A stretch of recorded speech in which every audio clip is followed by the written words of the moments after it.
ভাইয়ের কাছে ভাইয়ের সম্পদ হচ্ছে আমানত। ভাইয়ের কাছে ভাইয়ের সম্পদ কি? আমানত। এরকম অনেক মানুষ আছে না, যে সন্তান 2 জন 3 জন সন্তান রেখে বাবা মা মারা যায়, এরকম আছে কিনা? না আছে। কিন্তু দেখা যায় ছোট ভাইকে অনেক বুঝিয়ে সুঝিয়ে কি করে তার সম্পদ তার নামে লিখে নেয়, এরকম আছে কিনা? নাই। এরকম অনেক মানুষ আছে যে সে বুঝে না, ছোট ভাইকে অনেক বুঝিয়ে সে কিছুই বুঝে না, কিন্তু জায়গা সম্পর্কে সম্পদ সম্পর্কে সম্পদটা পাওয়ার কথা সেই সম্পদটা তাকে ভাগ করে দেয় না, নিজেই বক্ষণ করে নেয়। এটা হচ্ছে আমানতের খেয়ানত করা। এর জবাবদিহিতা মৃত্যুর পরে আল্লাহর দরবারে দিতে হবে। প্রত্যেক মানুষকে আমানতের খেয়ানত সম্পর্কে প্রত্যেক মানুষকে সে জবাবদিহিতা করতে হবে। ঠিক তেমনি ভাবে হযরত ওমর রাদিয়াল্লাহু তাআলা আনহুর জামানায়, সেই সময়কার শাসক ছিলেন ওমর রাদিয়াল্লাহু তাআলা। মসজিদে নববীর মধ্যে বারান্দার মধ্যে বসে আছেন ওমর রাদিয়াল্লাহু তাআলা। ওমর রাদিয়াল্লাহু তাআলা বসে আছেন। একজন মানুষ একজন যুবককে ধরে আসলো। দেখেন এক ভাই আর ভাইয়ের কাছে সম্পদ কতটুকু আমানত, তার পাওনা কতটুকু আমানত, খেয়ানত করার কতটুকু গুরুত্ব রয়েছে আমানতের। একজন যুবককে সবাই ধরে নিয়ে আসছে। ওমর রাদিয়াল্লাহু তাআলার কাছে যুবককে ধরে নিয়ে আসার পরে ওমর রাদিয়াল্লাহু তাআলার কাছে বিচার দিতেছে। ওমর রাদিয়াল্লাহু তাআলার কাছে কি বিচার দিতেছে? কয়েকজন মানুষ মিলে একজন যুবককে ওমর রাদিয়াল্লাহু তাআলার কাছে নিয়ে আসার পর বলতেছে, আমিরুল মুমিনিন, ওই যুবক আমাদের পিতাকে ঢিল মেরে মৃত্যুবরণ করাইছে, মার্ডার করেছে, তাকে হত্যা করেছে। আমাদের বাবাকে ঢিল মেরে ইটা মারে আমাদের বাবাকে হত্যা করেছে। ওমর রাদিয়াল্লাহু তাআলা ছিলেন খুব গরম মানুষ। উনি যা বিচার করতেন তা সঠিকভাবে বিচার করতেন।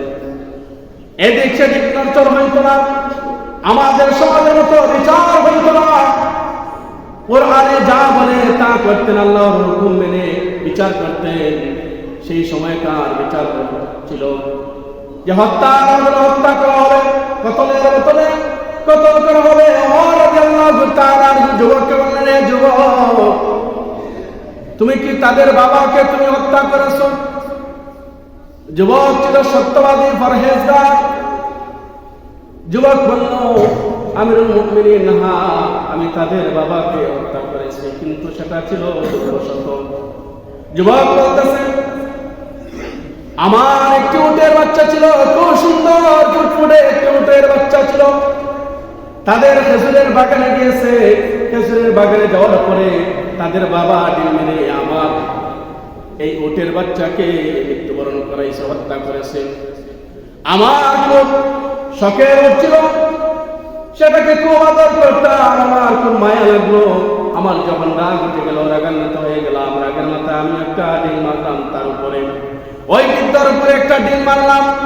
ঢিল মারার পরপরই ওই ব্যক্তি ওই জায়গার মধ্যে মারা যায়, ভুলবশত মারা যায়। আমি কিন্তু তাকে হত্যা করার জন্য আমি ঢিল মারি নাই, তাকে আমি ঢিল মারি নাই, হত্যা করার জন্য ইচ্ছা করে হত্যা করি নাই।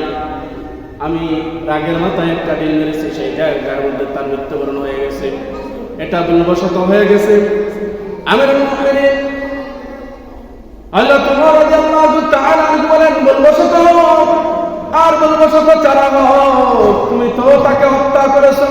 যুবক বলল, হ্যাঁ। ওমর রাদিয়াল্লাহু তাআলা বললেন, তাহলে হত্যার বদলে হত্যা হবে, তোমাকে কতল করা হবে। আল্লাহর হুকুম অনুযায়ী তোমাকে কতল করা হবে। ওই যুবক বলল, আমিরুল মুমিনিন, আপনার কাছে আমি মাথা পেতে নিলাম, আপনার কথা আমি মেনে নিলাম। আল্লাহ যা হুকুম করেছেন আপনি তা আদায় করবেন, তবে আমাকে 3টা দিন সময় দিতে হবে। কয়দিন সময় দিতে হবে? 3 দিন সময় দিতে হবে। ওমর রাদিয়াল্লাহু তাআলা বললেন, কিসের জন্য তোমাকে 3 দিন সময় দিতে হবে? খেয়াল করবেন। ওমর রাদিয়াল্লাহু তাআলা বললেন, কিসের জন্য তোমাকে 3 দিন সময় দেওয়া হবে? ওই যুবক ডাক দিয়ে বলল, আমিরুল মুমিনিন, আমিরুল মুমিনিন, আমার একটা ছোট্ট ভাই আছে, আর আমি আছি এই দুনিয়ার জমিনে। আমার বাবা মৃত্যুবরণের আগে আমার কাছে কিছু সম্পদ দিয়ে গেছেন, আর সেই সম্পদ আমার ঘরের মধ্যে অনেক জায়গার মধ্যে রেখে আসছি। আমার ভাই জানে না, আমার ঘরের কেউ জানে না, একমাত্র আমি জানি। আমরা দুই ভাই ভাগ করে নেওয়ার জন্য আমার বাবা বলেছিলেন, আমার ভাইয়ের আমানত আমার কাছে আমার বাবা রেখে গিয়েছেন। এই মুহূর্তে যদি আপনি আমাকে হত্যা করে ফেলেন, আমাকে যদি আপনার বিচার আদালতের মাধ্যমে আমাকে কতল করে ফেলেন, তাহলে আমার ভাইয়ের আমানত আমি রক্ষা করতে পারবো না। আমিরুল মুমিনিন, আমাকে 3 দিন সময় দেন। আমার যাইতে 1 দিন লাগবে, আসতে 1 দিন লাগবে, মাঝখানে 1 দিন আমার ভাইকে, আমার ভাইয়ের আমানত তাকে বুঝিয়ে দিতে 1 দিন লাগবে। আমাকে 3 দিন সময় দেন আমিরুল মুমিনিন। ওমর রাদিয়াল্লাহু তাআলা বললেন, তোমার জামিনদার হিসেবে দিয়ে দাও একজনকে। ওই যুবক একজন জামিনদার দিয়ে গেলেন। 3 দিনের সময় দিয়ে গেলেন। 1 দিন চলে গেলে, 2 দিন চলে গেল, 3 দিনের দিন ওমর রাদিয়াল্লাহু তাআলা সহ যারা বাদী ছিল, যারা বিচার নিয়ে আসছিল, ওমর রাদিয়াল্লাহু তাআলা এর কাছে আসরের আযান হয়ে গেছে, কিন্তু যুবক আসে না, যুবক আসে না। ওমর রাদিয়াল্লাহু তাআলা চিন্তা করে গেলেন। ওমর রাদিয়াল্লাহু তাআলা জামিনদারকে জিজ্ঞাসা করলেন, তোমার আসামি আসবে কি? জামিনদার বললেন, আমিরুল মুমিনিন, আমার আশা সূর্য ডোবার আগে অবশ্যই দেখতে চলে আসবে। আমার জানা মতো ওই ব্যক্তি খুব ভালো মানুষ। ওই যুবক যখন ওই দিন আসরের পরে সূর্য লাল বর্ণ হয়ে গেছে, সূর্য ডুবে যাবে, ডুবে যাবে, এমন অবস্থা, ওই যুবক হাঁপাইয়া পাইয়া দৌড়াইয়া ওমর রাদিয়াল্লাহু তাআলার সামনে এসে উপস্থিত, বলেন সুবহানাল্লাহ। ওমর রাদিয়াল্লাহু তাআলা চিন্তায় পড়ে গেলেন।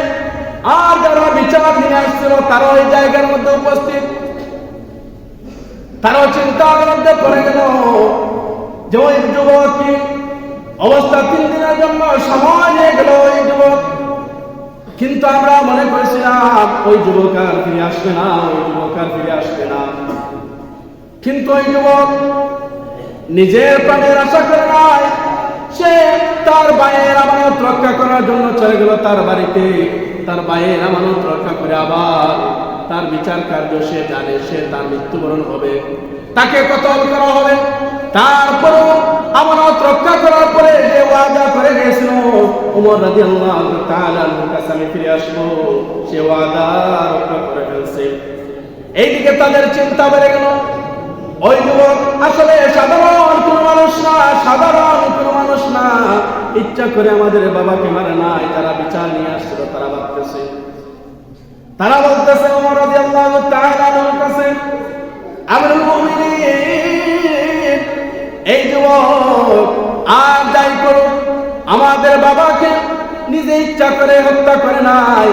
কারণ হলো যে যুবক নিজের প্রাণ চলে যাবে এটা যেন তার ভাইয়ের আমানত রক্ষা করতে পারে। আমানত রক্ষা আসছে কিনা না, তার ভাইয়ের আমানত রক্ষা করে আমার মৃত্যুবরণ হবে, সে যেন তার ওয়াদা রক্ষা করতে পারে, এই জায়গার মধ্যে সে উপস্থিত হতে পারে।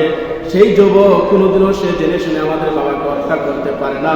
আমাদের বাসনা হলো সেই যুবক সে ইচ্ছা করে আমাদের বাবাকে মারে নাই, হত্যা করে নাই।